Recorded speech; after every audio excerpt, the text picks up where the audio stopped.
This is the PR Podcast, a show about how public relations helps you tell your story to the world. We talk with great PR practitioners who have the skills, creativity, and just plain savvy to get their clients noticed. Now here's your host, Jody Fisher. Hey everyone, and welcome to the PR Podcast. I'm Jody Fisher. Thanks for joining us. Well, don't forget our YouTube channel. Please don't forget our YouTube channel. It's where we post all of the podcasts in video form. Now, you can listen on audio, Spotify and Apple Podcasts, and that's all great, but there's only one good way to get to know our guests, and that's by watching them. So go on YouTube and search for the PR Podcast. Because there's only one the PR Podcast. Make sure you like, subscribe, and watch all those episodes to your heart's content. We've got 260, I think, plus now episodes on YouTube. The earlier ones don't have video because we didn't do that back then, but the more recent ones do, and there's probably more than 150 that have video. So check us out on YouTube at the PR Podcast. Now on with our show for today. We've got a great guest. Dan Landson is a strategic communications veteran with more than 20 years of experience spanning television news and the aviation industry. After beginning his career as a news producer in Las Vegas, he spent more than a decade at Southwest Airlines and later at American Airlines, leading communications around growth, corporate travel, major infrastructure investments, media relations, and crisis response. Today, as the founder of Ascension Communications, Dan helps aviation and transportation clients use strategic communications to build their brands, navigate change, and move their businesses forward. Dan, welcome to the PR Podcast. Great to be here, Jody. Thanks for joining us. Aviation is something we've really not talked about a lot on the show. How did you get into aviation? And tell us, where the industry is these days. Yeah, great question. My fascination with aviation actually goes back to when I was a kid. I grew up playing Microsoft Flight Simulator 1995 version, if you remember that. The original, where you're like, I can't believe these things actually work. Through that, I actually took a tour of a B-17, and I can tell you exactly the time that I toured. It was a second grader, I believe, and ever since then, aviation was in my blood. So I knew at some point in my career I was going to work in aviation. I didn't know how. I thought I was going to be a flight attendant at one point, thought I was going to be a pilot. Long story short, here I am as a PR person. So got there eventually somehow, but here we are. That's fantastic. And aviation has gone through, we don't need to find out where bodies are buried, but aviation has gone through some tough times. Give us a little snapshot of where the industry is right now and sort of how strategic communications fits into that. Yeah, the aviation industry goes through a renaissance, I swear, probably every 2 or 3 years. When I joined Southwest Airlines in 2013, we were coming out of the financial disaster of the late single digit 2000s, and everything was upward and onward. Growth was off the charts. Of course, then we hit the MAX issues, which grounded hundreds of planes globally, and that affected the world just from an aircraft capacity. So you take that capacity out, of course, fares go up because there's less seats available, so passengers are paying more. And then we all know that the pandemic came roaring through, and that upended anything and everything that we ever knew. But it's how you communicate the changes where I think we saw the most change. Of course, you have all the technology and the tools on the back end for the operational standpoint, how to get your crews moved around, how to get the aircraft in position to run that business. But if you're not telling your customers and your employees what's going on, they're going to be equally as confused and equally as upset with you. And so you need to be able to be out there in front. And we learned a lot of lessons through, especially COVID, of how quick you need to message changes, how quick you have to message, whether that was a flight change, whether that was cancellation, policy changes, even things such as cleaning and social distancing. And then the flip side, once we got out of that, all of those policies kind of went away. So how do you unravel those messages and continue keeping your customers feeling confident to come back and join you? So we see up and down how customers are communicating with you and how you are communicating with customers has changed. When I started at Southwest, it was not unusual for our dispatchers to call the PR team and say, hey, this is what's going on. And by the time I left, it was actually us calling the dispatchers and saying, hey, we just got a social media alert from somebody on some plane that says this is happening. So the speed, the rate, the pace, and how changes almost on an annual basis. That is the very definition of what I sometimes refer to as juggling the flaming chainsaws. Sounds like you've got an awful lot of chainsaws in the air all at one time. Yeah, all at the one time, and you still have airplanes that are flying, and you still got to make sure that they get there safely. Your background in media and specifically broadcast TV newsrooms has got to be able to help you in that. Tell me how you put those skills to use in your current job. Yeah, great question. So kind of going back to how I ended up in this business, when I realized that I wasn't going to be a pilot and that I wasn't going to make enough money just doing something to retire, I needed to find a job.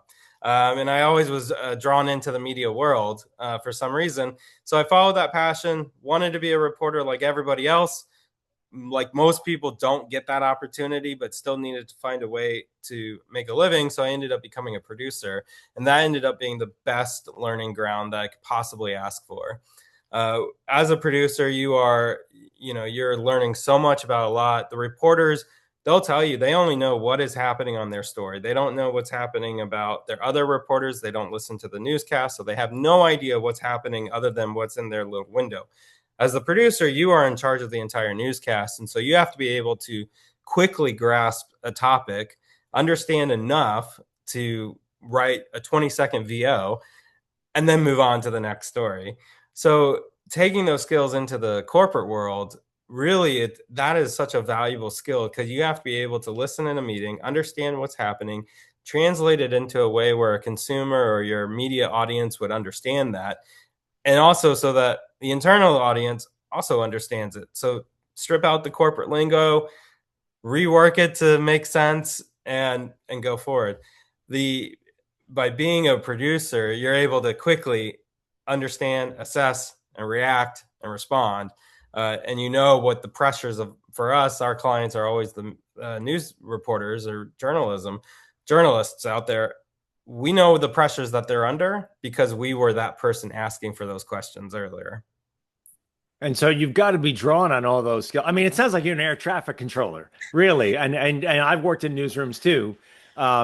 You described it perfectly, having to manage all of that incoming, outgoing, across platform, and just sort of keeping all the planes in the air, but also making sure they all land, right? Yeah, exactly. I mean, even in the newsroom days, I remember a breaking news situation where the intro to the newscast was rolling. We were on the air. My managing editor is talking to me on the phone, telling me to repeat something to our anchor about a breaking news story that's at the very top of the show. So if you aren't calm and cool and collected during those moments, you aren't going to handle these crisis communication situations, these crises that come up in the airline industry that could upend your day. I always tell our interns when I was at American and Southwest, like, hey, you're going to do this work and you're going to work so hard on it. Something's going to happen and you have to be comfortable throwing it away and never seeing it again, because that's exactly what happens. And so you have to be constantly thinking, what's next, and how do you get to that point B? Yeah, it's certainly, airlines can go from a normal day to crisis in a matter of minutes. And it doesn't have to be something life or death, right? It can be somebody that's, as you said, a social media post where they're pissed off about the air, temperature in the cabin or something. How are you monitoring, managing, communicating, not only with your external audiences, but with your internal audiences too? And how are you helping your clients do that? Yeah, at an airline, you're thankfully you have so many different people that are constantly monitoring things. At Southwest, we had a social media team that was always keeping an eye on what's happening. You had someone that was constantly responding to things that like normal customer requests, and then they would flag something if something got out of hand, and then we would send it over to us and say heads up, and you have to sit there and kind of look at it as like, well, Is it real? Is it not? Is it spam? Is it going to go viral? And I always found that the more ridiculous the story, the more chance of going viral it will have. So you've got, I can tell you things about models who are flying on us that had clothing that you as a father, us as a father, would probably never send our kids outside with. And they're sitting on an airplane and someone takes a picture of it and they start complaining about the dress code. So you've that. There's other situations where customers have mental breakdowns and do some pretty disgusting things on a flight. And so how's that going to go? Is that going to go anywhere? So then you kind of you listen and monitor and see where things go, because also sometimes saying nothing is actually more important than saying anything. And so you have to know when to weigh in and when to back away and let things kind of blow over. That's a great perspective. It kind of reminds me of in the music world how players in a band will describe how not playing is as important as playing, leaving space for the other instruments kind of thing and making a decision. Do I do this here? Do I not do this there? Sounds like the same kind of thing. Have you practiced that in your business? Yeah, and that's one of the things I like to work with our clients on is when do you want to say something and how do you want to say that? And then sometimes you don't need to be out there. You don't need to be all things to all people. You want to be really targeted to your audience, because if you're spouting something off about something that has nothing to do with your business, well, your customers aren't going to care. And if your customers don't care, they're not buying your product, or they've just moved on because it's white noise. But when you're always saying something, it becomes too much and it becomes noise. Whereas you need to learn that fine art of like, hey, you know what? Maybe we just sit on our hands and knees. Not every political issue you need to weigh in on. Not every social issue you need to weigh in on. There might be outstanding circumstances that push you in a certain direction if you need to, for whatever reason that might be. And you just have to have open conversations with your leaders and your clients to get you into that comfortability spot. When you were at Southwest, I think you were there when they started to push into corporate travel, right? Yes. Tell me, so and they kind of weren't. Southwest was like one of the budget airlines, right? They were the ones where you can go and get the $99 flight, and everybody flocked to them, and they did a great job. And I've had great experiences on Southwest, just as an FYI. So I like them a lot. They fly out of a local airport by me here, and I don't have to trek into the city. I can go somewhere on Long Island. But how did you use communication to help achieve that business goal, right? Pushing into that market is a business goal. How does communication and social media and messaging help achieve that business goal in your? Yeah, that's a great point. So many of your listeners may not even realize at this point that Southwest was actually a low-cost carrier at one point, where it was point-to-point service, meaning you would fly an aircraft from, call it Dallas, Austin, El Paso, Phoenix, Vegas, and you can stay on the entire way if you book the ticket to Phoenix, for example. And now it's grown into basically being the fourth largest airline in the nation. For years, there was a very small sales team, but the airline was not known to be friendly toward the corporate travel world. And on the corporate travel world, you're thinking people are just buying tickets online and going and flying and doing their business and getting on and moving home. It's $1 billion industry, and there are so many different layers that are within that system. So there's contracts, compliance, there's duty of care, which means are you keeping up with your travelers and making sure they're safe? So there's all these different elements that have to play into what is known as corporate travel. So having the Southwest didn't have the tools. They weren't even on the shelf for these corporate travel managers to use. And we made it very factual that it was very difficult to use Southwest for corporate travel, which helped us navigate into, we're now making it easy for you to do business with Southwest. So, of course, you had to back up those words with the investment, which was true. And then you have to have the buy-in internally. And that was the biggest thing, the biggest hurdle is getting everybody wound up, ready to go sell. Communication has to be in sync and has to be tight.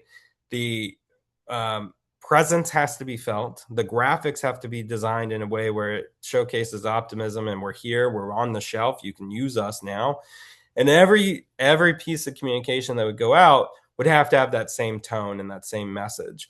So having the communication background and having the buy-in, the internal champions to go out to the market and introduce yourself was so important. The brand that we launched was called Southwest Business. And if you think back to 2019, things were fantastic. We announced it in August. We were ready to launch in January. February happened. And as other airlines really pulled back because of the pandemic, Southwest made a concerted effort that, hey, we're investing in this space. We're not giving up this market share that we're trying to go after. So as the other airlines pulled back, we hit the gas pedal and went forward. And so therefore, that also gave us more messaging to talk about publicly during a pretty rough time for the industry and for the world. And so having that positive message also helped counteract a lot of the negativity that was happening in the world, because we all knew at some point the world was going to kind of come back to normal. Took maybe longer than some people would expect, but here we are.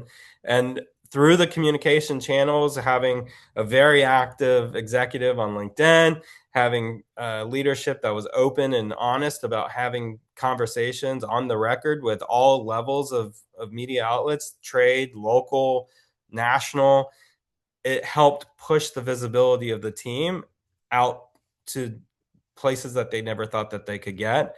And when you start looking at studies, how the industry ranks itself, Southwest eventually became the number 2 most trusted business travel airline in the nation, because Delta was number 1. Number 2 was the goal for the company. They were able to get to that point, and it was a big piece of that was on the communication front. Yeah, it's amazing. I mean, not to diminish the tragedy that COVID was, but I think, and I had an experience with a client on this as well. The clients that leaned in to what they did during that time and were transparent about what they were doing, even if they were facing down bad news, I think weathered those challenges a lot better than those that pulled back, that hid under a rock. And as you just described, Southwest achieved something in the context of something that should have been terrible and something that was terrible. Really took advantage of an opportunity they were given and did it and executed it in a right way, in a really human way, which is great. Speaking of human ways of things, you have a special story about a video that you created about a Southwest captain who flew his father's remains home more than 50 years after he was lost in Vietnam. And it actually won Best Overall Video from PR Daily. Can you tell us that story? Because I think it's fascinating. Yeah, great story. I mean, I think about it quite often. I was in touch with the pilot up until a few years ago. Our team was approached about from our flight operations team about this pilot, the captain, who was telling the story to his managers about how his father was shot down and during the Vietnam War, and they had identified it because there was a big effort to identify human remains from that era, and they had found him. And the way it works, it's pretty complicated how a family would actually receive the remains and they would be able to have a funeral. But they were able to work it out. At the time, I can't remember if we were serving Hawaii at that point. If not, the remains were found were identified when they were moved to Honolulu, where there's a big facility to do this. They got shipped over by aircraft over to Oakland. And that's where our pilot, Captain Brian Knight, picked up the aircraft. He came to us and said, I'm flying my father's remains back to Dallas. And I was like, well, that's interesting. That's a very interesting story. And we started talking about it and start realizing, like, no, this is actually like unbelievable. You have a captain who last saw his dad at Love Field when he was 5 years old. In I believe it was the 60s. The and now, he grew up his whole life knowing his father who was lost in the Vietnam War. Now that they had identified his remains, it was his honor and duty to be able to fly his father's remains back to the last place he saw him alive. I hope that gives you chills like it's giving me. And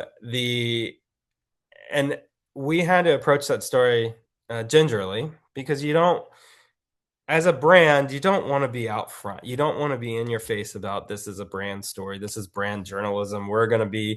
Southwest is going to be plastered over everything, or whatever your brand is. It's front and center. This is why we're doing it.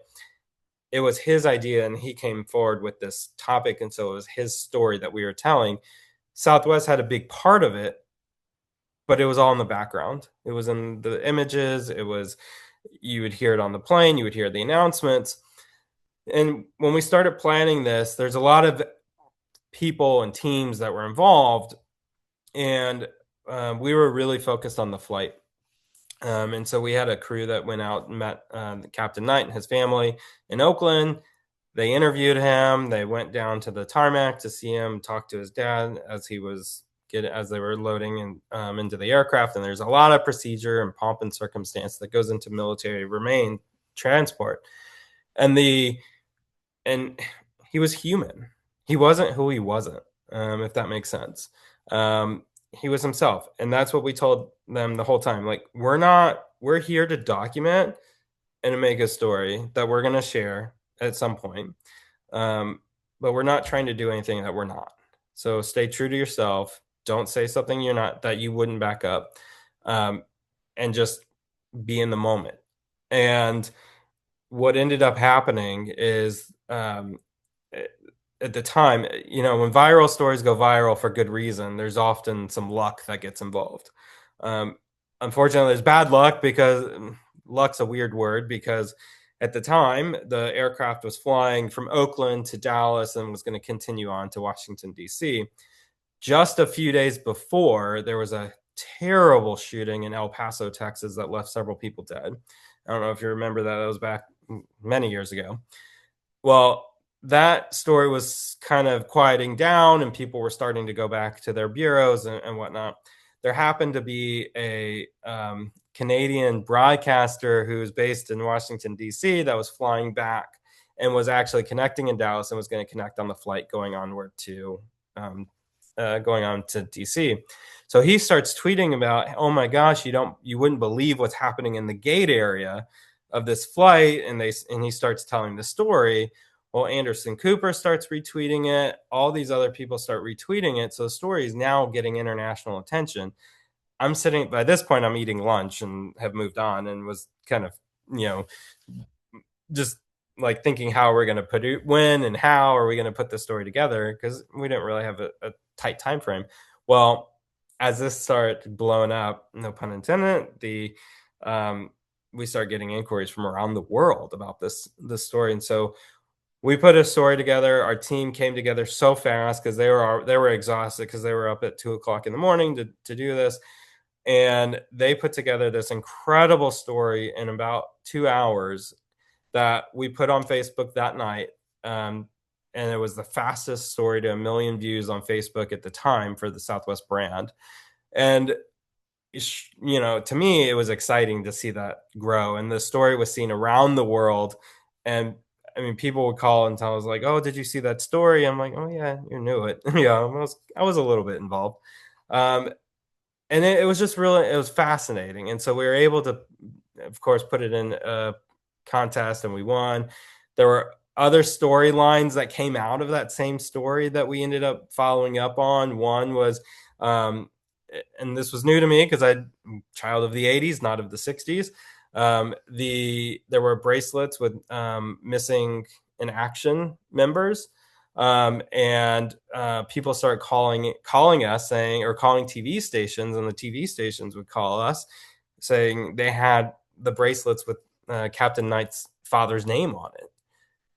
And these are people across the country. And so that ended up being a story of following up and knowing how to get Captain Knight involved in the stories and where he wanted to be involved and what he wanted to do and he was caught by surprise and his whole family was, and ultimately it was a really nice story. And we worked together on a couple different things. And it was just fascinating to see that story come together so fast and be displayed in such a way where it celebrated the military, it celebrated our captain's family, and ultimately provided a really nice brand boost for the Southwest brand. An amazing story, a great recounting of that. And thank you for sharing that story with us. We'll put the link to that video in the show notes so people can go and watch it. But it hits on what we do in the PR industry, which is we tell human stories, right? The brand, as you put it, kind of it took a back seat. It was there in the background and appropriately so, because it wasn't about Southwest at that point. It was about this family. But those are the stories that do the best. Those are the stories that hit people in the feels, as the kids say these days. And beautifully executed. Thank you so much for telling that. All that to say that you have now gone out on your own and taken all those skills and all that experience and launched your own company. Let's talk about Ascension Communications. Yeah, we are a strategic communications firm focused on the aviation and travel and logistics space, taking all of that experience and knowledge and sharing it with clients across the country, helping them move their mission forward, whether they're an airport, an airline, a cargo company, or aviation adjacent company, somebody that might be plugging into the complicated loyalty space. So we're here to help craft net messages and stories and themes that ultimately gets their bottom line moving forward. How long ago did you launch your company? I launched at the end of February of 2026. All right, so you're brand new as of this taping, which is on August 14th, 2026. What are some of the things that you learned that you didn't expect to learn, or what are some of the things that are at the forefront of your mind running a brand new business? Yeah, I have little kids, and so having the freedom and flexibility to be there for them, no amount of money would ever replace the time that I get to spend with them. I get to walk them to school, take them to the park, and go get ice cream. So that alone is worth the investment.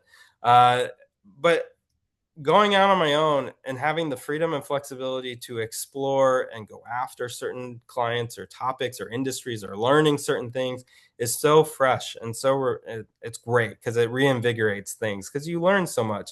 The tools that are out there today, there's no way I could have done this 5 years ago.